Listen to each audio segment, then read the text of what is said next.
YouTube. We are working on the front end of the 2005 Mazda 6 that we picked up for free.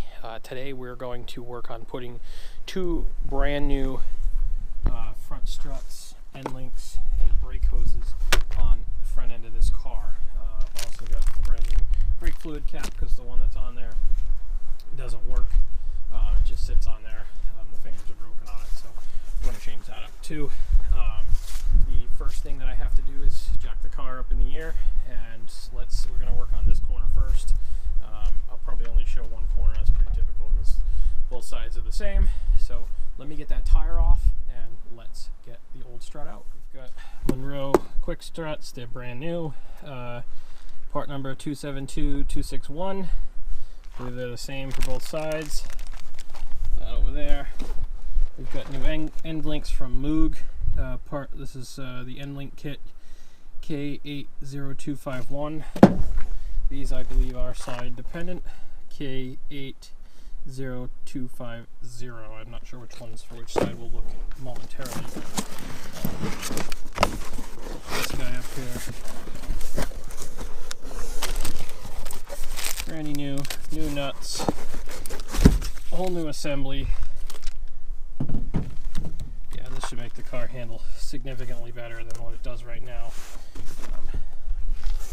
Throw that out of the way. So the reason I'm replacing these is twofold. Well, first of all, they look awful, and secondly, you can see the tires are wearing funny. I don't know if the camera will pick up on that. Complaint is the car is all over the road. I do hear a clunking noise when I drive it. So I'm assuming it's probably the top bearing plate for the strut. So we're going to put brand new ones in. And what we have to do, I might have to get my light. There's a bolt here, there's this wishbone. We've got to break this bolt loose, and then we need to break the bolt loose down there that holds the wishbone to the control arm, or the lower control arm. And since we're going to take I've got new end links, we're going to take those out as well. And then you can see this strut is so rusted that the tab that holds the rubber brake hose no longer exists. So that's one of the main reasons we're changing it. And I'm changing the rubber brake hoses too, since the other side has never been changed, and this one's been sitting here for a while, zip tied to the knuckle. It was a temporary fix, so we're putting brand new hoses on there as well. I'm gonna work on getting this bolt out of the wishbone here. You can see it's wet because I did coil it a while ago. It is a 14mm 6-point bolt, and I'm gonna see if I can break it loose with the impact gun.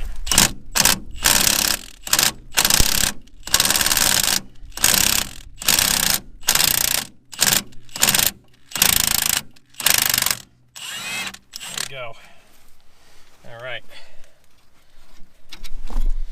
Bolt looks pretty good, dry but pretty good.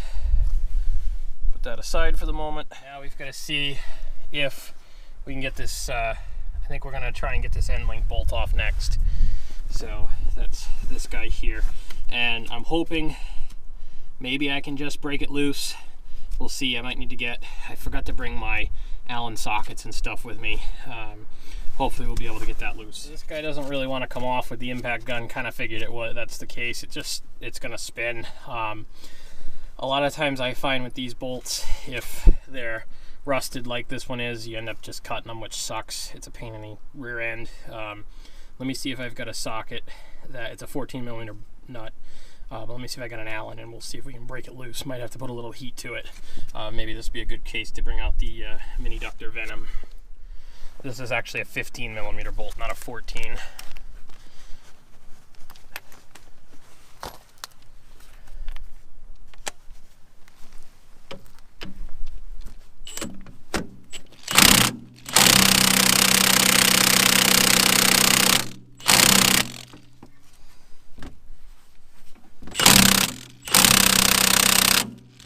That one might be fun to get out. I might have to get the breaker bar and some heat on that one. I don't think the coil's soaked in. And it's also probably, I am probably going to change this lower control arm at some point. Not today. I don't have one. And So it's also possible it's stuck in the rubber assembly. So let me see if I can work on getting that out. I've got these bolts that we're trying to break free, soaking in Croil down there. While we're waiting for that to sink in, I'm going to try and break these top bolts free here. These are 14mm bolts as well. You want these 3. Don't take this one out because it'll go boing. Let's get that one free. Alright, that one's loose. And that one's loose. These aren't terribly tight bolts or nuts. We got brand new ones to use with the new strut.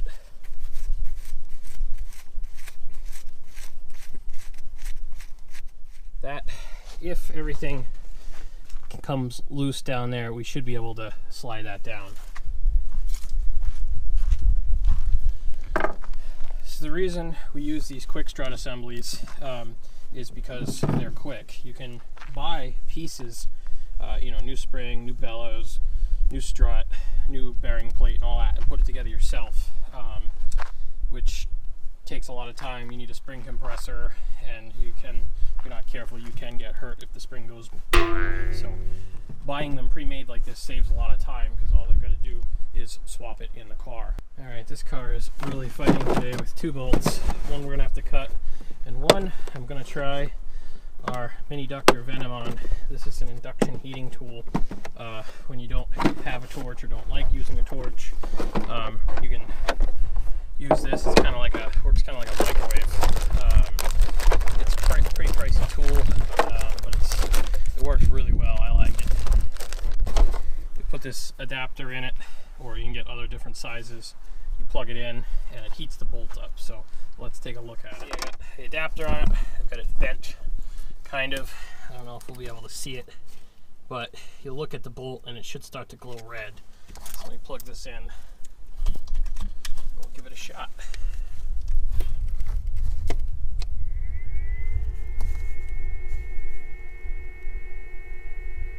You can see some smoke starting, which is probably the Croil burning off.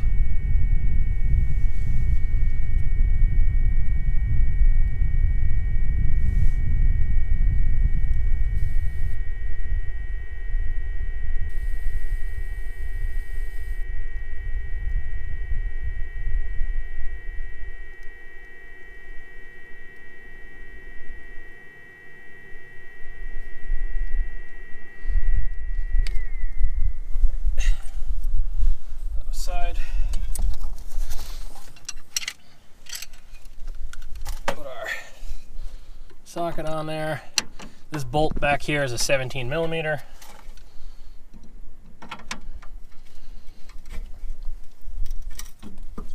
There we go. Starting to move a little now.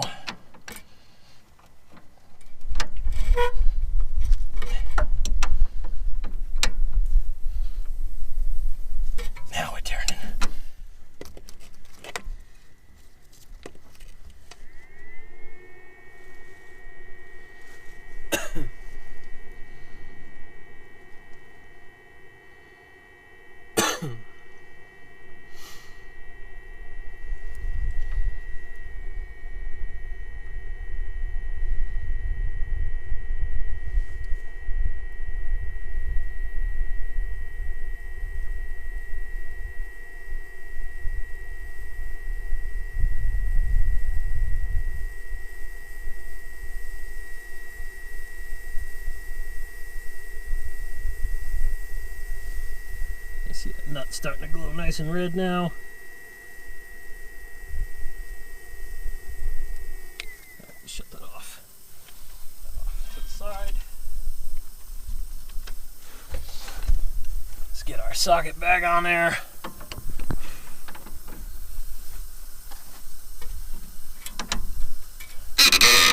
There we go.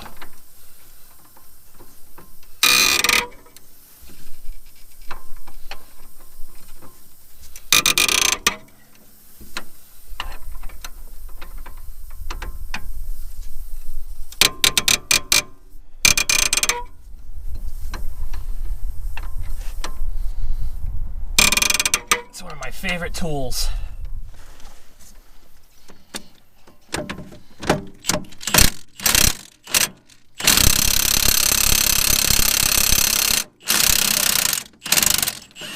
There we go. All right, the nut is off. It's going to be very hot, so don't touch it.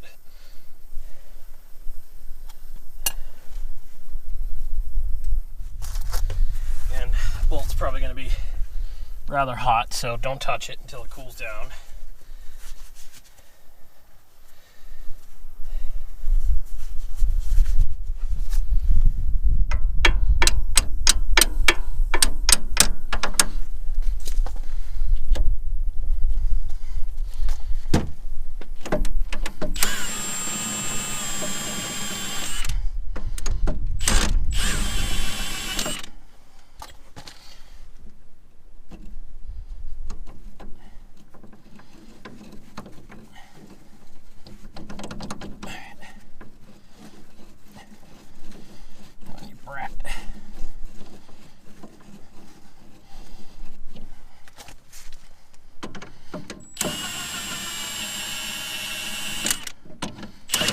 There we go.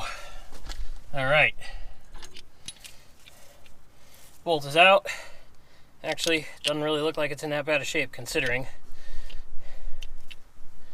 It's pretty good.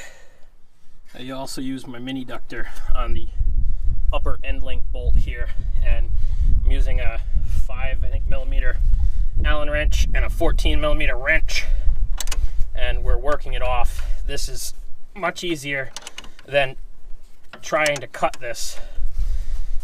In years past, before I had my Mini-Ductor, I'd actually just cut these because you can hardly ever get them off. But this Mini-Ductor, I love it. This is my favorite tool. It's an expensive tool. It's a very expensive tool. But man, I've used it a couple of times. It makes the job so much easier. You could use a torch for this, but I have a cool tool, so that tool, that Mini-Ductor is about a $500 tool with the attachments and everything, so, and it works. Oops, there goes our nut. It's hot, don't touch it. There we go. You can see, came off. We'll pop that out. I'm gonna do the same thing to the bottom one. I have brand new end links. We'll pop on here, and now, yeah, it is a little warm, so we're gonna be careful. We'll get that apart. I've been doing car stuff for a long time, since I was a teenager, and one thing that I have found is having the right tools makes the job, even as a DIYer, makes the job so much more enjoyable, so much easier to do. I guess I'm a little older now, so I can spend a little money on tools. When I was a teenager, I couldn't because I didn't have the money. That's why I started with the cars. But having the right tools makes the job so much more easier. This tool is well worth what I spent on it. I love it, use it not a lot because I just am a DIYer at the moment, but it's a fantastic tool. Absolutely love it. Not sponsored. I paid a lot of money for this tool. Well, we have our strut assembly out. You can see daylight coming through up there. Key to this is, and unfortunately that one well, now that the end link came off, I might be able to get a set of vice grips and stuff on it, and my impact gun's too big, so that one I might have to cut. The trick to this is pull the lower control arm bolt down here, pull this bolt, and pull your end link. Make sure you lube up with Croil or PB Blast or any kind of penetrating oil this area here so it slips freely. Loosen the top bolt. This will slide down. Then you can take the top bolt out, and the strut will kind of come out this way towards the front of the car. And you can see that is the old strut, the old end link assembly, and now we are ready to put the new assembly back in the car. Since the old end link end came off and just the stud is left, I used the Mini-Ductor to heat it up, and now I've got a set of vice grips on one side of it, the ball side of it, and I'm just working it loose with a 14mm socket here. So I actually didn't have to cut anything. I love it. I hate when you have to cut bolts. Makes the job twice as long.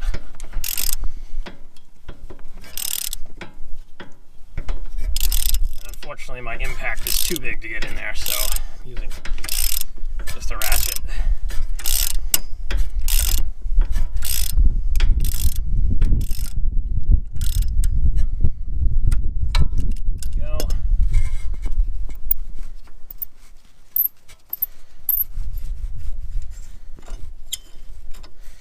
we go, she's off right there.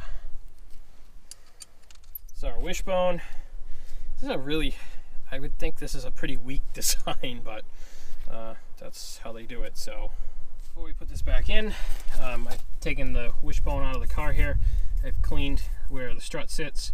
I'm going to put a little never seize in here so that the new strut slides in and doesn't seize to it. So when I go to take this apart later to do control arms and things, it makes it much easier. So we'll slide this back in. We'll slide the new strut up into place and screw loosely the top plate nuts down, and then we should be able to slide this guy back up and put the bolts back in it, put the end link on it, change the brake line, and we should be good to go. Take our can of never seize here. Doesn't have to be a lot, just a little bit. Keeps things from seizing up inside, because they do rust. Although if anybody ever has to change the front struts in this thing again, this car will be well used up, so by that point. Slide this in here like that. Just let it rest on top of your CV axle. Now let's go get our strut. Let's take a look at our quick strut here. Got brand new bolts. We'll open those up.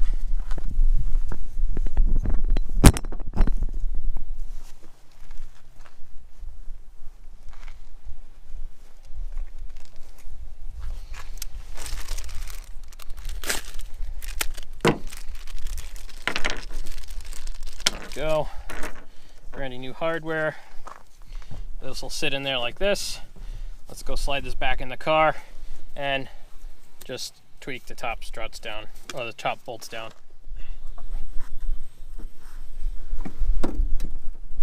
There we go. Alright. Let's tack our bolts down here like this. We'll come back and tighten them up after.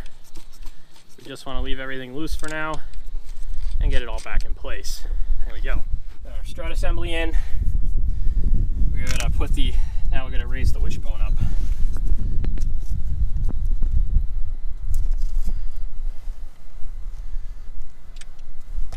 Is that bolt? Is this one? We'll put a little never seize on our wishbone bolt as well, or this is the bolt that connects the strut to the wishbone.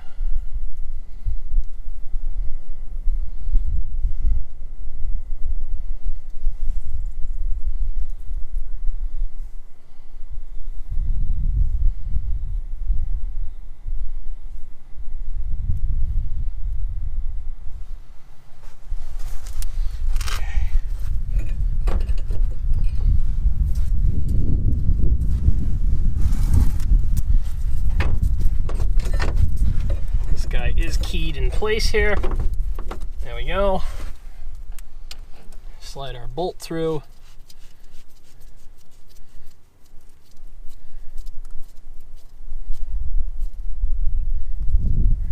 Snug this guy down a little bit just to keep things in place.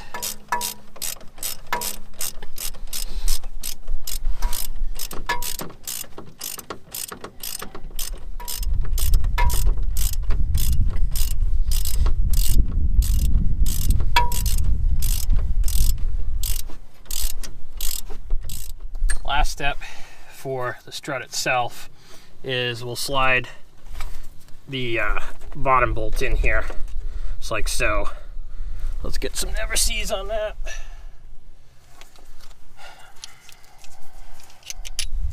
Take our bolt.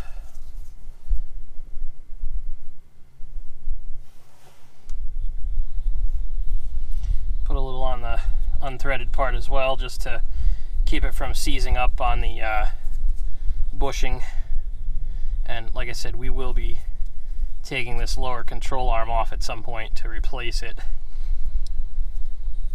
because it's probably original and the bushings do look worn, but I don't have that at this point and I need to get the car on the road. So let's get that back in place here.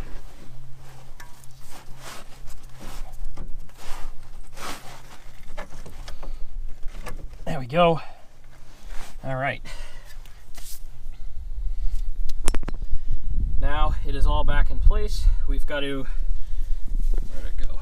I am going to take our nut here, and it got bent when we took it off, so I'm going to go straighten that. We're going to put this back on, tighten everything down, put the end link on, and then unfortunately I am going to guess that the bolt for the brake hose fell off when the bracket rusted off, so we might have to go chase a bolt. This brake line doesn't look too bad considering it's been sitting there rubbing, but I'm putting a new one on. I don't trust them. So our brand new end link, it's a Moog K80250. It's for the right side of the car here. I'm gonna go ahead and open this guy up. And it comes, these are greased, which is awesome, so we'll try and grease those. I think my dad's got a grease gun. Brand new bolts, and you know, it's pretty self-explanatory. It goes in kind of like that. We'll tighten it up and grease it up and good to go. I also put a little never sees on these too, just for posterity, I guess. Basically, if I want it to come apart again, I put a little never sees on it.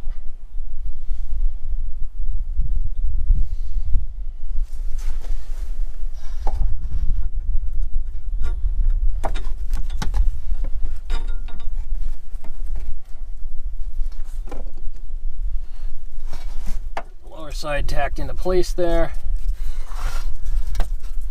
and this is where we might need another jack to preload this a little bit. Jack this corner up, get that into place. A little bit of preload on the strut. Got our end links in here. These new ones are 15mm bolts, so we'll have to snug those down with a 15mm socket. While we do have a little bit of preload on it, we're gonna snug these guys up here. And actually, you know what? I want to put a little never sees on these guys too. Just a dab.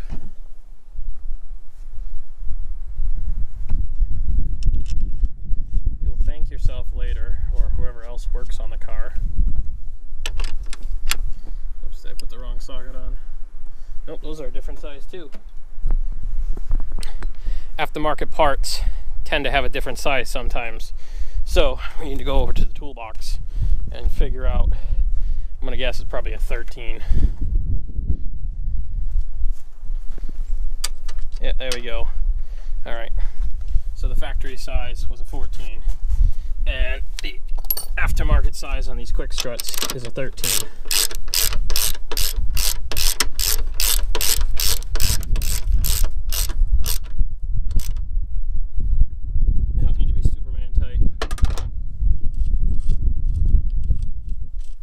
Remember, when you're working on this, wipe up any excess never sees if you're going to put never sees on it, because you want to have a clean job when you're done.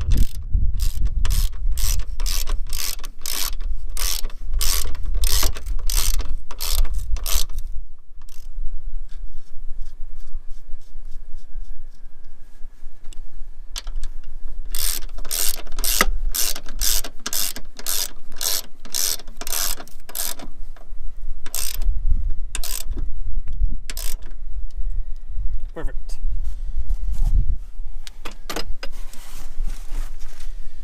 Now we'll tighten these guys down here. I've got to look up the torque spec for this bolt, this wishbone bolt on the bottom, and then this bolt up here that connects it to the torque wrench out. I've got it set to roughly 35 foot-pounds, which is what we're going to do that upper bolt to. As I've said in other videos, I typically split the difference, go right in the middle of what the range requirements are.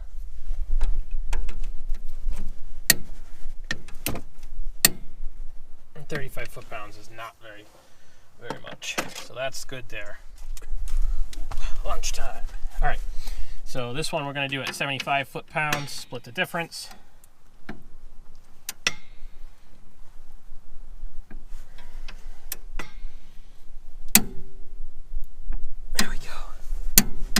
That's torqued. We've got everything done, torqued down over here. Not going to change this brake line right yet because I've got to get a bolt that goes in the strut here, because when the bracket rusted off, the bolt went with it. So we'll do that later.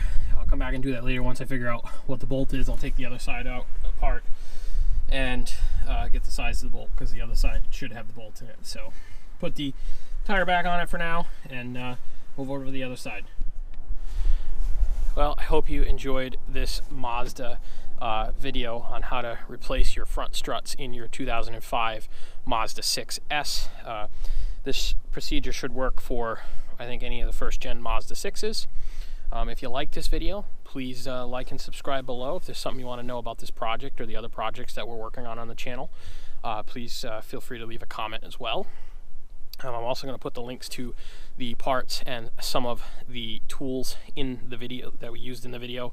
There'll be Amazon partner links or affiliate links. It's doesn't cost you or I anything, but if you can help, it helps the channel out. And pretty much everything, any of the fees that I get back from Amazon, I turn back into tools and parts and things for the channel. So helps me out, helps the channel out, so appreciate the support. And if you want to follow along on social media, it's at ACH Automotive. I'm on Twitter, Facebook, and Instagram, and a lot of the times you can see stuff on those platforms before the YouTube videos come out, because there's a lot of work that goes into these videos for you guys. And I just got a new editing computer, so I'm hoping to get some better content coming your way, and I'm working on getting a new GoPro. As soon as I can get my hands on a media mod, I'm going to pull the trigger on the new Hero 8. So hopefully you enjoyed this video. I'm going to finish up here. We're going to put the tire back on, and we're going to move to the other side, and I'm going to get that done, and that'll probably be it for the day. So thank you for watching, and stay tuned for more automotive related videos.